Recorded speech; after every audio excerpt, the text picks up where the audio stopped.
여러분, 저 오늘 한 가지 고백을 하려고 합니다. 저는 3년 동안 거짓말을 했습니다. 아니, 엄밀히 말하면 진실을 숨겼죠. 시어머니한테, 시아버지한테, 심지어 남편한테도요. 그 집사람들은 저를 이렇게 불렀습니다. 분식집 딸, 총것, 우리 아들한테 과분한 것. 참고로 그 우리 아들은 지금 제가 소유한 빌딩 4층에 새들어 살고 있습니다. 월세 밀리면서요.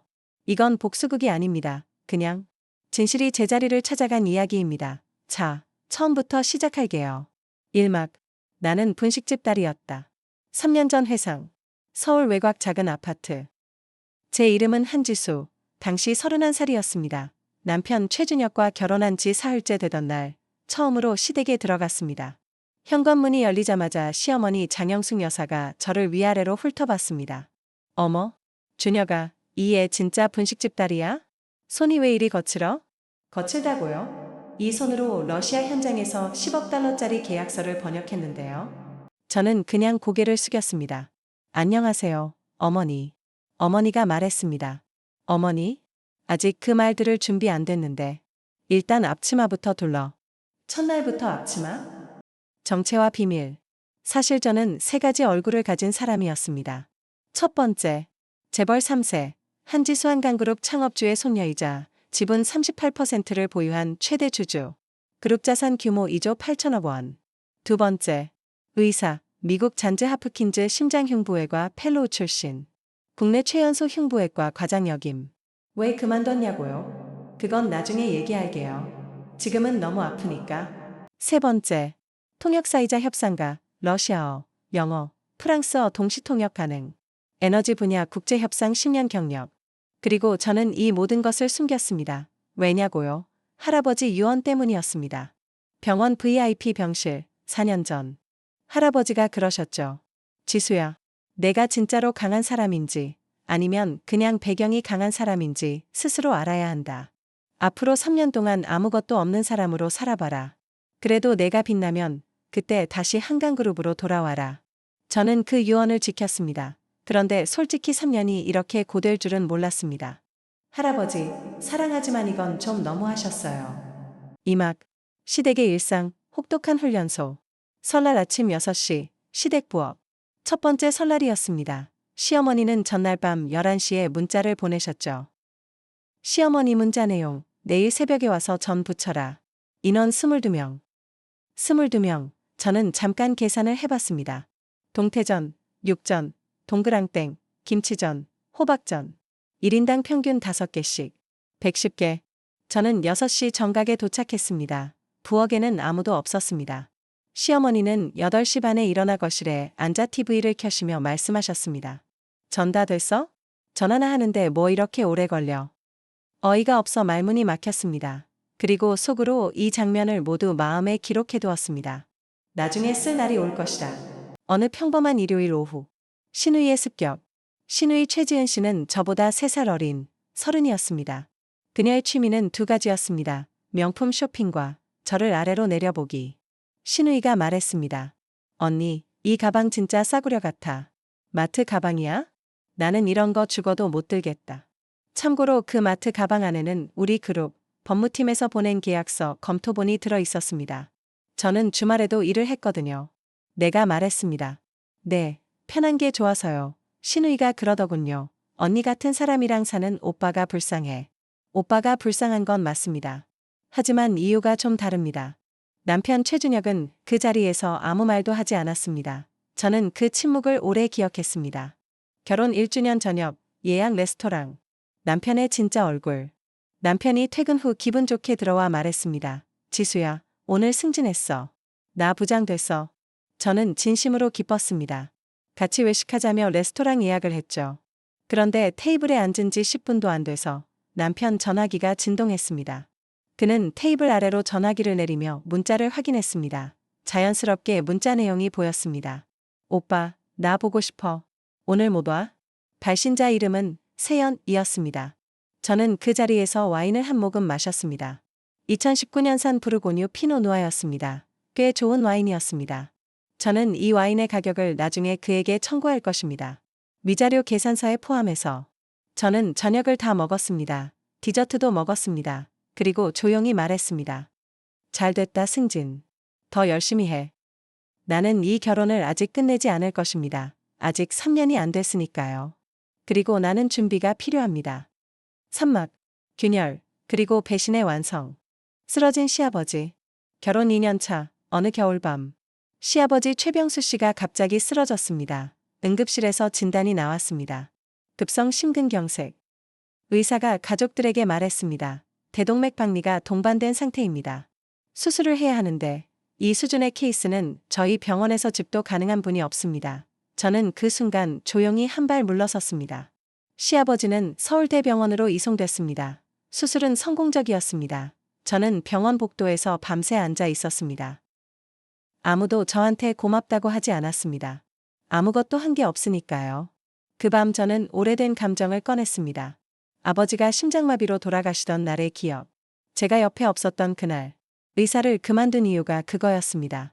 그리고 다시 메스를 잡겠다고 결심한 것도 그날 밤이었습니다. 이혼 서류. 결혼 2년 11개월째, 봄날 오후. 남편이 서류 봉투를 꺼내며 말했습니다. 지수야, 나 솔직하게 말할게. 사랑하는 사람이 생겼어. 세연이야. 우리 이혼하자. 저는 봉투를 받아 안을 확인했습니다. 협의 이혼 신청서. 재산 분할 없음. 위자료 없음. 재산 분할 없음. 재밌네. 그가 모르는 재산이 너무 많아서 오히려 이게 유리할지도. 내가 말했습니다. 한 달만 기다려줄 수 있어. 남편이 뭐? 왜? 냐고 물더군요. 그냥. 한 달만. 한 달, 저에게는 그게 필요했습니다. 3년이 되는 그날, 저는 모든 것을 돌려받을 것이기 때문입니다. 사막, 반전, 진짜 나를 보여줄 시간. 러시아 협상 현장. 결혼 3년째 되던 날, 국제에너지 컨퍼런스, 서울 코엑스. 제가 결혼 3년을 맞은 그날, 공교롭게도 한강그룹의 1조 2천억 원 규모의 러시아 LNG 계약 협상이 파국을 맞았습니다. 러시아 측 수석 대표 블라디미르 페트로프가 갑자기 한국 측 통역의 실수를 문제 삼아 자리를 박차고 일어섰고, 계약은 무산 직전이었습니다. 저는 그날 행사장 로비를 지나가고 있었습니다. 우연이었을까요? 아니면 운명이었을까요? 한강그룹 임원이 저를 알아보며 말했습니다. 한지수 부회장님? 3년 만에 들어보는 호칭이었습니다. 솔직히 말하면 좀 울컥했습니다.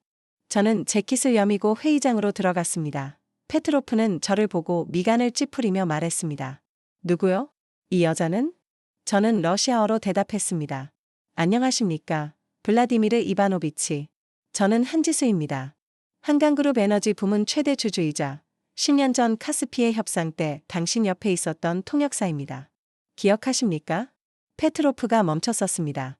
그리고 말했습니다. 그때? 카스피해의 그 여자? 저는 자리에 앉았습니다. 그리고 협상을 다시 시작했습니다. 3시간 후 계약서에 사인이 됐습니다. 1조 2천억 원, 회의장 안에 박수가 울려 퍼졌습니다. 저는 그 박수 소리가 듣기 싫지 않았습니다. 오래 들어보지 못한 소리였으니까요. 시어머니의 팔순 잔치. 협상 다음 날, 최 씨 가문 팔순 연회장. 우연히도 그날은 시어머니 팔순 잔치 날이었습니다. 저는 초대받지 않았습니다. 초대받지 않은 건 맞습니다. 하지만 연회장 건물의 임대료는 제 계좌에서 나갑니다. 어쩌죠? 남편 최준혁은 연회장에 세연 씨를 데려왔습니다. 공개적으로. 시어머니는 활짝 웃으며 세연 씨 손을 잡으시며 말했습니다. 어머, 이 애가 준혁이 여자친구구나. 예쁘네, 예뻐. 지수보다 훨씬 낫잖아. 훨씬 낫다고요? 이것도 기록할게요. 바로 그 순간 연회장 대형 스크린에 뉴스가 떴습니다. 누군가 TV 채널을 켜놓은 것이었죠. 뉴스 앵커 목소리. 한강그룹, 러시아 LNG 1조 2천억 계약 체결 성공. 협상을 주도한 한강그룹 한지수 부회장이 오늘 전격 복귀를 선언했습니다. 한 부회장은 3년간의 부재에 대해. 화면에 제 얼굴이 나왔습니다. 연 회장이 조용해졌습니다. 시어머니가 화면을 보았습니다. 남편이 화면을 보았습니다. 시누이가 화면을 보았습니다. 그리고 저를 보았습니다. 저는 그 자리에 없었습니다. 저는 연 회장 밖 주차장에서 차에 타고 있었습니다. 드라마처럼 들어가서 다 보는 방법도 있었겠지만 저는 그런 사람이 아닙니다. 사실 조금 해보고 싶긴 했습니다. 저는 시동을 걸었습니다. 오막, 정산, 모든 것이 제자리로. 시어머니의 전화. 다음 날 이른 아침. 시어머니에게 전화가 왔습니다. 지수야, 나다. 어제 뉴스 봤어.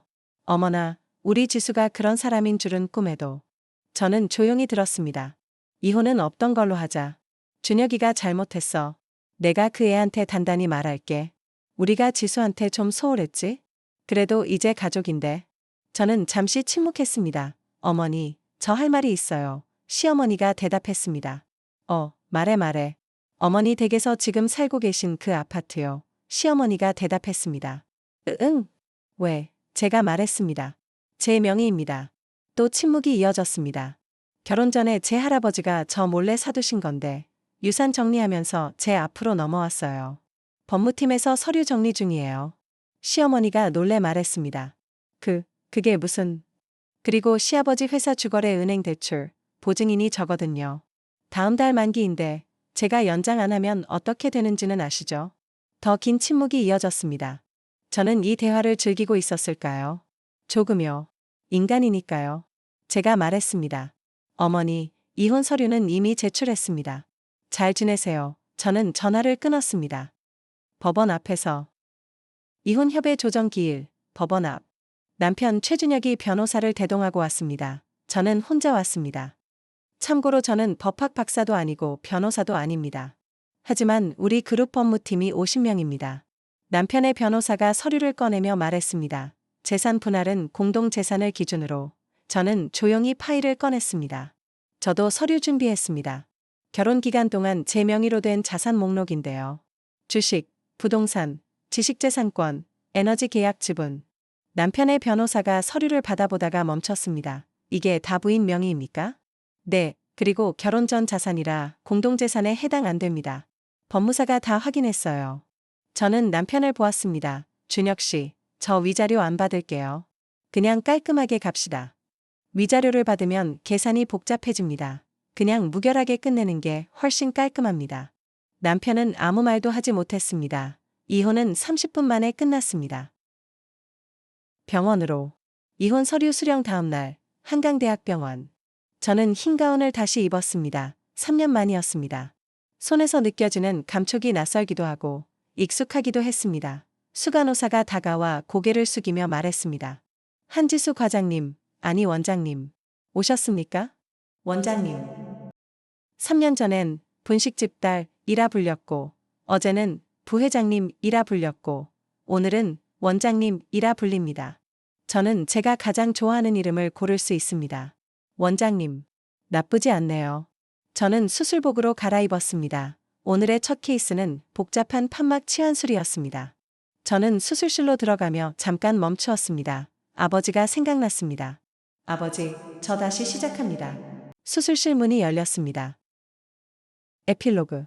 그로부터 1년이 지났습니다. 한강그룹은 러시아 에너지 사업에서 역대 최대 영업이익을 기록했고, 저는 그룹 공동대표로 취임했습니다. 병원은 올해 아시아 심장흉부외과 센터 평가에서 5위 안에 들었습니다. 시어머니는 아파트에서 나오셔서 지금은 경기도 외곽에 사십니다. 저는 집에서 나가달라고 말한 적 없습니다. 그냥 임대료 고지서를 보냈을 뿐입니다. 남편 최준혁은 세연 씨와 결혼했습니다. 행복하시길 바랍니다. 진심으로요. 약 70% 정도는요. 신우이 최지은 씨는 저희 그룹 계열사 명품 편집숍에 취업을 지원했습니다. 저는 면접 결과에 관여하지 않았습니다. 불합격이더군요. 저는 오늘도 아침 7시에 병원에 나옵니다. 수술복을 입고 차트를 확인하고 수술실에 들어갑니다. 누군가의 아내가 아닌 한지수로 그게 전부입니다. 여러분, 긴 이야기 들어주셔서 감사합니다.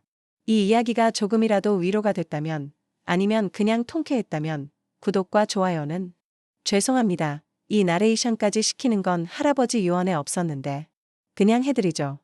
구독과 좋아요 부탁드립니다. 다음 이야기로 찾아올게요.